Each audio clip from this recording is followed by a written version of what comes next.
మనం నిలబడిన భూమి కింద ఒక సముద్రం దాగి ఉంది. మన సముద్రాలన్నిటికంటే 3 రెట్లు పెద్దది. 2014లో శాస్త్రవేత్తలు భూమి లోపలికి వెళ్లే సీస్మిక్ వేవ్స్ను అధ్యయనం చేస్తుండగా ఒక అసాధారణ విషయం వెలుగులోకి వచ్చింది.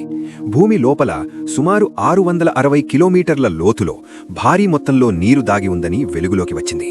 కానీ ఆ నీరు మనకు తెలిసిన సముద్రపు నీరు కాదు.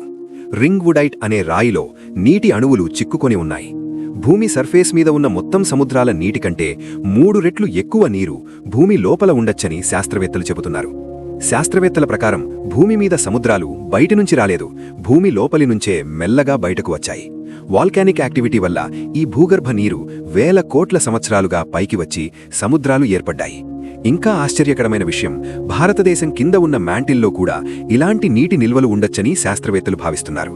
అంటే మన వేదాలు చెప్పిన భూమి కింద నీరు అనే భావన ఏమైనా నిజమేనా? సముద్రం పైన కాదు, సముద్రం కింద కూడా ఉంది. మన భూమే ఒక రహస్యం. ఈ వీడియో నచ్చిందా? ఒక్క లైక్ చేయండి, మరో భూమి రహస్యం తీసుకొస్తాను. కామెంట్లో చెప్పండి, భూమి కింద సముద్రం ఉందని మీకు ముందే తెలుసా? Yes or no? ఇలాంటి ఎర్త్ సీక్రెట్స్ కోసం ఇప్పుడే సబ్స్క్రైబ్ చేయండి. అన్కవర్ ఎర్త్తో భూమి రహస్యాలు కనుగొనండి.